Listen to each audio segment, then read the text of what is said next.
Hyderabad Masab tank పోలీసుల ముందు BRS MLA Kaushik Reddy విచారణకు హాజరయ్యారు. ఆయన స్టేట్మెంట్ ను పోలీసులు రికార్డు చేస్తున్నారు. లాయర్ తో కలిసి కౌశిక్ రెడ్డి విచారణకు వచ్చినట్లు తెలుస్తుంది. డిసెంబర్ 4న బంజారాహిల్స్ సీఐ రాఘవేంద్ర వాహనాన్ని అడ్డుకొని పోలీసుల విధులకు ఆటంకం కలిగించారని ఎమ్మెల్యేపై కేసు నమోదు చేశారు. ఎమ్మెల్యే తన కారును సీఐ వాహనానికి అడ్డుపెట్టి అనుచరులతో హల్చల్ చేసినట్లు ఎఫ్ఐఆర్లో పోలీసులు ఆరోపించారు.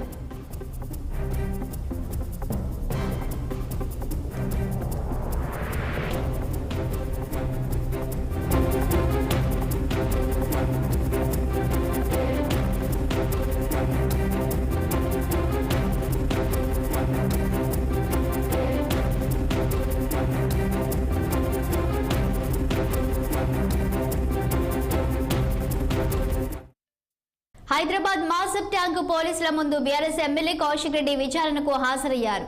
ఆయన స్టేట్మెంట్ ను పోలీసులు రికార్డు చేస్తున్నారు. లాయర్ తో కలిసి కౌశిక్ రెడ్డి విచారణకు వచ్చినట్లు తెలుస్తోంది.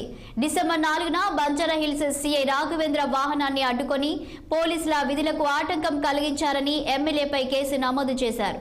ఎమ్మెల్యే తన కారును సీఐ వాహనానికి అడ్డుపెట్టి అనుచరులతో హల్చల్ చేసినట్లు ఎఫ్ఐఆర్లో పోలీసులు ఆరోపించారు. ఇక ఇదే అంశంపై మరింత సమాచారం మా senior correspondent Srinivas phone line అందించడానికి సిద్ధంగా ఉన్నారు.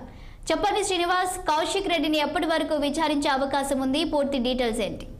కొద్దిసేపటినే ఏదైతే టీఆర్ఎస్ ఎమ్మెల్యే హుజురాబాద్ చెందిన ఎమ్మెల్యే పాడి కౌశిక్ రెడ్డి మాసబ్ ట్యాంక్ పోలీసుల ముందు హాజరయ్యారు.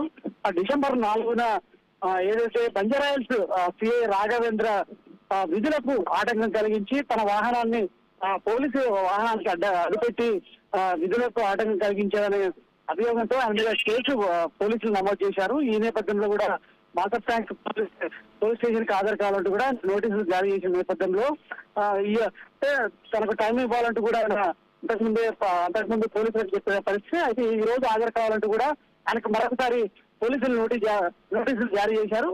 ఈ క్రమంలో ఆయన ఈ రోజు పోలీసుల ముందు హాజరయ్యారు. ప్రధానంగా ఏదైతే ఇటు సిఐ విధులకు ఆటంకం కలిగిస్తూ సిఐ రాఘవేంద్రతో కూడా దుర్భాషలాడడం, అదేవిధంగా తన అనుచరులతో పోలీస్ స్టేషన్ హల్చల్ చేయడం అంశాలపై కూడా ఆయన మీద పోలీసులు కేసు నమోదు చేసిన పరిస్థితి ఉంది. అంటే పోలీస్ యాక్ట్ ప్రకారం కూడా ఆయన మీద కేసు నమోదు చేయడంతో కూడా పోలీసులు ఆయన విచారణకు పిలిచారు. ఆ కోణంలో కూడా విచారించి ఆయన స్టేట్మెంట్ ని రికార్డ్ చేస్తారని చెప్పొచ్చు. ప్రస్తుతం అయితే శ్రీనివాస్ విచారణ ముగిసినట్లు తెలుస్తుంది. దీనికి సంబంధించి ఏమైనా ఇన్ఫర్మేషన్ ఉందా? ప్రస్తుతం ఇప్పటికే అంటే కొద్ది నిమిషాల ముందే ఆయన విచారణ ముగిసింది. అయితే ఆయన స్టేట్మెంట్ ని పోలీసులు రికార్డ్ చేశారు. ముందస్తు అంటే ఫర్దర్ గా ఏ విధంగా ఈ కేసు పై కూడా ముందుకు పోతారు, ఆయన ఏమి సమాధానం చెప్పారని మాత్రం తెలియాల్సి ఉంది. అంటే రాఘవేంద్ర పై ప్రధానంగానే ఏదైతే దుర్భాషలు ఆడుతూ కూడా ఆయన విధులకు ఆటంకం కలిగించి బయటకు వెళ్లకుండా కూడా అడ్డుకోవడం నేపథ్యంలో కూడా ఆయన మీద కేసు నమోదైంది. కోణంలో కూడా పోలీసులు ఆయన ప్రశ్నించి ఆయనపై కూడా కేసు నమోదు చేశారు. ఆయన స్టేట్మెంట్ కూడా చేశారు. మరి ఆయన ఏ విధంగా పోలీసు యొక్క విచారణకు సహకరించాడో ఆయన స్టేట్మెంట్ ఏ విధంగా రికార్డ్ చేశాడని మాత్రం తెలియాల్సింది. చాలా థ్యాంక్ యూ శ్రీనివాస్.